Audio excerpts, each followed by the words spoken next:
तो दक्षिण के इन राज्यों में भारतीय जनता पार्टी दो का जो अपडेट है, मेरे पास बहनों भाइयों इस वक्त मौजूद हैं और ये दोनों बड़े अपडेट हैं।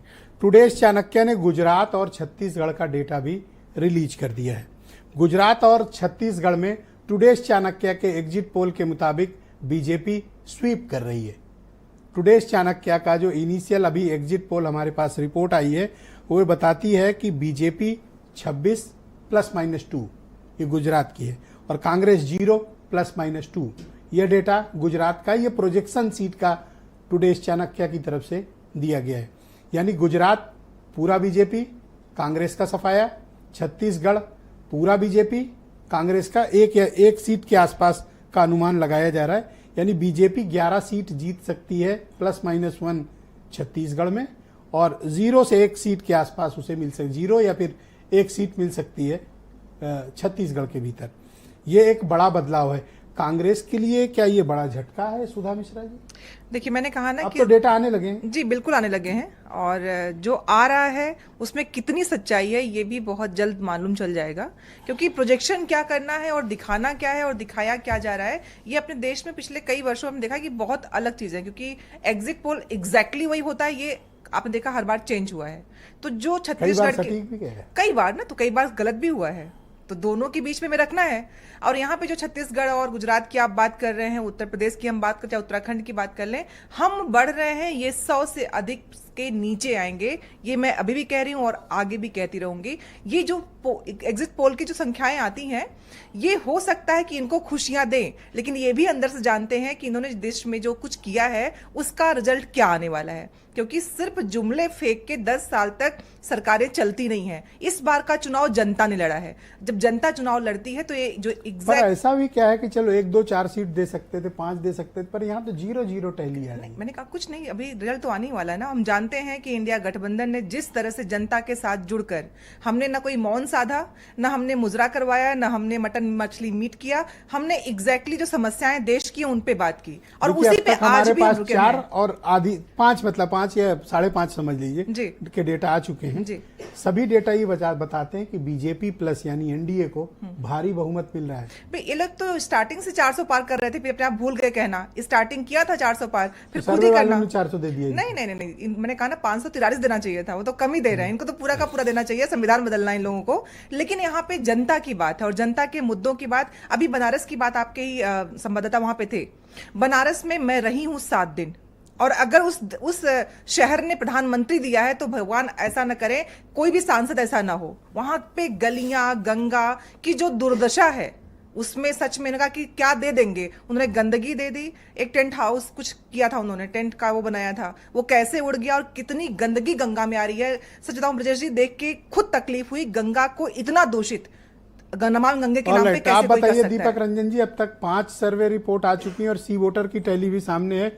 ये अधिकांश इसमें साउथ के एरियाज की हैं और या तो फिर इधर दक्कन के एरिया की हैं, कुछ और भी एरिया की इसमें सीटें जुड़ी हुई हैं।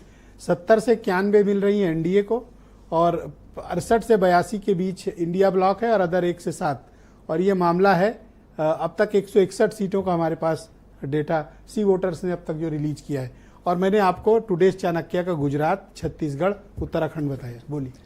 देखिए विजय जी, 4 जून को 12 बजे तक ये लोग ऐसे ढपली राग बजाते रहेंगे कि, और हर मेरा जो ये अभी आपने कहा ना कर्नाटक में तो अभी ऑलरेडी इनके पास 28 से 25 सीटें हैं। अगर सी वोटर्स या कोई भी एजेंसी अगर उनको 21-22 पे करे तो इसमें अपने से 3-4 सीटें उन्होंने कम कर दी। और 10 सीटें जहां पर भी मैं आपसे बता रहा हूं, क्योंकि हम लोग का जो सर्वे आ रही है और हम लोग के कार्यकर्ताओं ने बिल्कुल, अच्छा इनका आधार क्या है, जो इन्होंने एज ऑफ सैंपल किया है, किस एज के लोगों का इन्होंने सैंपल लिया है। आज की तारीख में बेरोजगार जो है वो 18 से लेकर के 25 साल की उम्र का जो नौजवान है बेरोजगार हो रहा है। और रहा सवाल, देखिए विनय राय जी हमारे बहुत पुराने मित्र आदरणीय हेमंत तिवारी जी हैं, जो रहा सवाल देखिए महिलाओं का ब्रजेश जी, तो महिला वोटर आज की तारीख में देखिए बहुत साइलेंटली बीजेपी के खिलाफ वोट कर रही, बहुत साइलेंटली बीजेपी के खिलाफ वोट करें। क्योंकि महंगाई की मार, मैं बार बार कहता हूं विजय जी, अगर सबसे ज्यादा कोई महंगाई की मार खा रहा है तो वो पर एग्जिट पोल में वो बात उसके बाद जो आप बता रहे हो एग्जिट पोल के डेटा से मैच नहीं कर रहा। उसके बाद देखिए उसके एग्जिट पोल, मैंने आपसे कहा ना 12 बजे तक यही डपली यही राग बचेगा। उसके बाद महिलाओं की जो रखा हुआ पैसा था नोटबंदी के नाम पे, सबसे ज्यादा डाका अगर किसी सरकार ने डाला तो महिला, आज इन्होंने नोटबंदी का एक बार जिक्र नहीं किया। हमारी घर की माँ बेटियां बहनें जो हैं छुपा करके, वो हमारे लिए नहीं, अपने लिए नहीं रखा था उन्होंने, हमारे गाढ़े वक्त के लिए रखा था।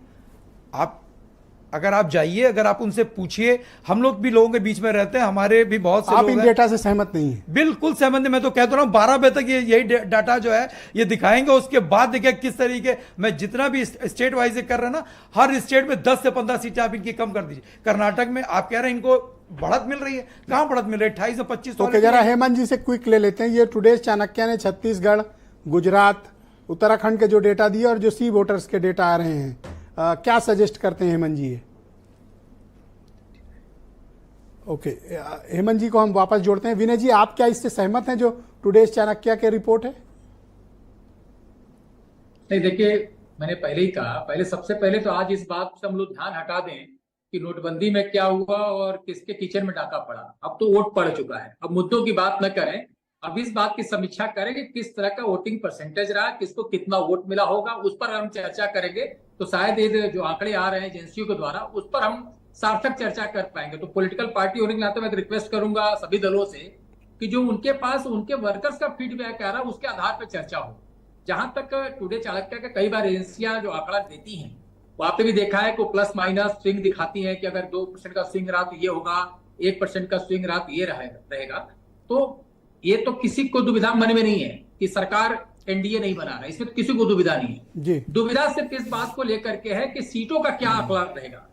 वो 272 रहेगा, 278 रहेगा, 303 होगा, या फिर 400 पार का जो नारा प्रधानमंत्री जी ने दिया था वहां तक जाके कोई प्रधानमंत्री जी ने स्पष्ट कह दिया कि जैसे उन्होंने 400 पार का नारा दिया, विपक्ष ने यह कहना शुरू किया कि 400 नहीं आएगा।